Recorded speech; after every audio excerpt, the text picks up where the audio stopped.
कैसे हो आप लोग? आई होप कि आप सब लोग अच्छे हो गए, स्वस्थ हो गए। तो welcome to my channel P for physics. इस चैनल पर मिलेगी आपको फिजिक्स से रिलेटेड हर एक प्रॉब्लम का एक यूनिक और जेन्युइन सॉल्यूशन, जिससे आप फिजिक्स की लैंग्वेज को इजीली समझ पाए और साथ ही फिजिक्स में बहुत अच्छे मार्क्स स्कोर कर पाए। सो अब जो आज हम टॉपिक पढ़ेंगे वो होगा हमारा relation between EMF and voltage of a cell. ठीक है, हमने अपने पिछले वाले जो वीडियो थी उसमें हमने क्या पढ़ा कि हमारा ईएमएफ क्या होता है, वोल्टेज क्या होता है और internal relation of a cell क्या होता है। तो आज हम इन तीनों के बीच में एक रिलेशन पढ़ेंगे। बहुत छोटा सा रिलेशन है, आपको बस क्या याद करना है कि उसका जो लास्ट में फॉर्मूला निकलता है वो क्या निकलता है, रिलेशन बिटवीन वही जो फॉर्मूला होगा हमारा ईएमएफ वोल्टेज और इंटरनल रेजिस्टेंस ऑफ करंट के बीच का। ठीक है ना। उसी के बेस में आपको तीन चार चीजें बताऊंगा, क्योंकि एग्जाम में कहीं ना कहीं वो उलट फेर करके यही सब चीजें आ जाती है। ठीक है, तो हम क्या पढ़ेंगे the relation between current, voltage, EMF and internal resistance of a cell. तो उसके लिए हम क्या मान के चलते हैं शुरुआत में कि मान लीजिए मेरे पास कोई एक ये सेल है जिसका इंटरनल रेजिस्टेंस क्या है, स्मॉल आर। इस सेल का ईएमएफ कितना है, ई।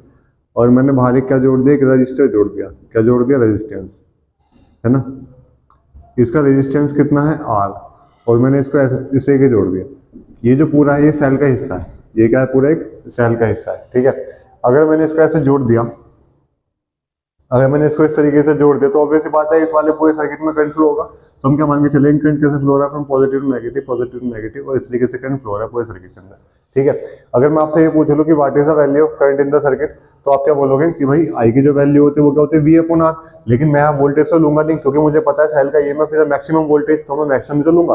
तो मैं क्या लूंगा यहाँ पे, ई अपॉन आर।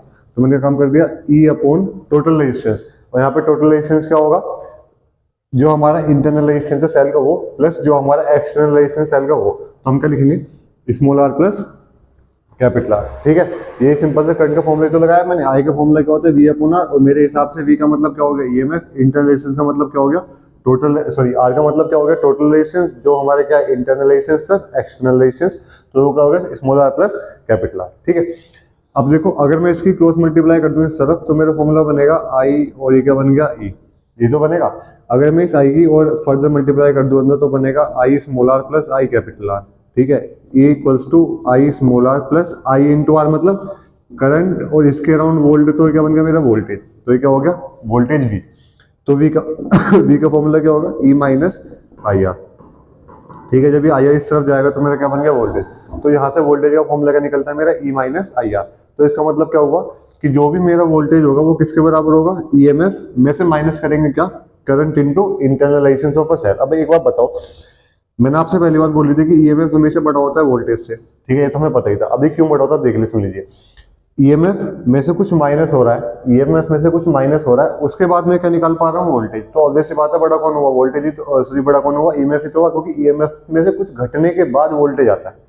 ईएमएफ में से कुछ घटने के बाद वोल्टेज आता है, और वो घटना क्या होता है, आई इंटू आर। आई मतलब करंट कितना निकाल दिए सेल, और दूसरी उस सेल का खुद का इंटरनल रेजिस्टेंस। जब मैं उस वाली चीज को माइनस कर देता हूँ उसके ईएमएफ में से, तो मुझे क्या निकल के देती है हमेशा, उसका वोल्टेज।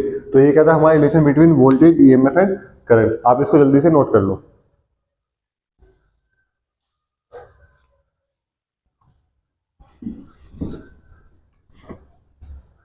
ठीक है, अच्छा अब हम देखते हैं, जैसे अब मुझे यहाँ पे करंट निकालना है कि what is the value of current. अगर मुझे सेल का ईएमएफ पता है, सेल की वोल्टेज पता है, उसका इंटरनल रेजिस्टेंस पता है और एक्सटर्नल रेजिस्टेंस पता है, तो मुझे निकालना है कि सेल कितना करंट प्रोड्यूस कर सकती है। तो अगर सेल करंट प्रोड्यूस करेगी तो उसकी आई की वैल्यू क्या होगी, इसी वाले फॉर्मूले का इस्तेमाल करते हैं। आई के इस वाले का ऊपर वाला भी कर सकते हैं, पर वो कौन सा केस होगा, जब मुझे एक्सटर्नल रेजिस्टेंस दे रखा होगा, ईएमएफ दे रखा होगा और इंटरनल रेजिस्टेंस दे रखा होगा। अगर मुझे ये सब चीज नहीं दे रखी होगी तो मैं उस चीज को कैसे सोल्व करूंगा, देखते हैं।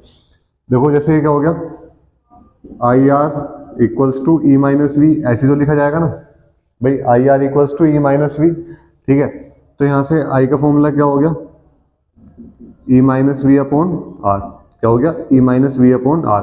तो कहने का मतलब कोई मुझे वोल्टेज दे दे, कोई मुझे ईएमएफ दे दे, और साथ में क्या दे दे, इंटरनल रेजिस्टेंस। मैं क्या निकाल सकता हूँ, उसका करंट। ठीक है, पहला तो ये हो गया। अगर यहीं से मैं एक इंटरनल रेजिस्टेंस का फॉर्मूला निकालना चाहूँ और आगे शॉर्ट फॉर्म में, तो कैसे निकलेगा, देखो अगर मैं इस आर को यहाँ ले जाऊं, है ना, और यहाँ कर दूं ई माइनस वी अपॉन आई, तो बन सकता है ना वाला फॉर्मूला, भाई आर क्रॉस मल्टीप्लाई यहाँ ई यहाँ पे आ गया, क्या दिक्कत हुई। अब क्या होगा, अब मुझे पता है V equals to I R होता है ना। तो आई का फॉर्मूला क्या हो गया, वी अपॉन आर, ये तो होगा।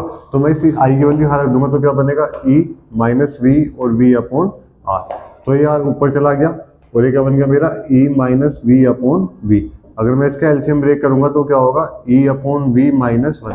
तो कहने का मतलब मैं उसका इंटरनल रेजिस्टेंस निकाल सकता हूँ सेल का, ना तो मुझे करंट की जरूरत है ना, बस मैं क्या काम कर दूंगा, R equals to internal resistance equals to external resistance bracket जितनी ये सेल की ईएमएफ है डिवाइड बाय उसका वोल्टेज माइनस वन। तो मैं क्या निकाल दूंगा, सेंट्रल रेजिस्टेंस। अब यहाँ पे दो क्वेश्चन बनेंगे आपके। What is the maximum value of current which can be withdrawn from the cell. इस सेल में से मैक्सिमम कितना करंट विथड्रॉन कर सकते हैं। इस सेल में से मैक्सिमम करंट केवल उतना ही विथड्रॉन कर सकते हैं जब हमारे ये वाला रेजिस्टेंस क्या मान लीजिए, जीरो।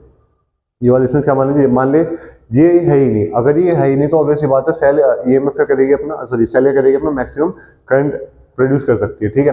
तो जब कभी भी हमारे I equals to E upon capital small R plus capital R, और इसमें ये वाला आर क्या हो जाए, जीरो, तो आई हमेशा क्या निकलेगा, मैक्सिमम, और उसकी वैल्यू क्या होगी, ई अपॉन इंटरनल रेजिस्टेंस। तो इससे ज्यादा करंट कोई भी सेल प्रोड्यूस नहीं कर सकती, ठीक है। और कितना मैक्सिमम वोल्टेज प्रोड्यूस कर सकती है वो क्या होता है, उसका ईएमएफ। अगर आपसे इंटरनल रेजिस्टेंस निकालने के लिए बोल दिया जाए तो आप इस वाले फॉर्मूले का भी इस्तेमाल कर सकते हो। इस वाले फॉर्मूले का इस्तेमाल हम पोटेंशियोमीटर में भी करेंगे जब हम क्या निकालते हैं, internal resistance of a cell या फिर किसी भी सेल का ईएमएफ, ठीक है। अब आई होप कि आपको ये वाली बात समझ में आ गई होगी कि ईएमएफ क्या होता है और वोल्टेज क्या होता है, कि ईएमएफ की वैल्यू हमेशा वोल्टेज से बड़ी क्यों आती है। तो आई होप कि आपको ये वाली वीडियो इन्फॉर्मेटिव लगी होगी। अगर इन्फॉर्मेटिव लगे तो प्लीज लाइक करें, शेयर करें, सब्सक्राइब करें इस चैनल को, and thank you for watching.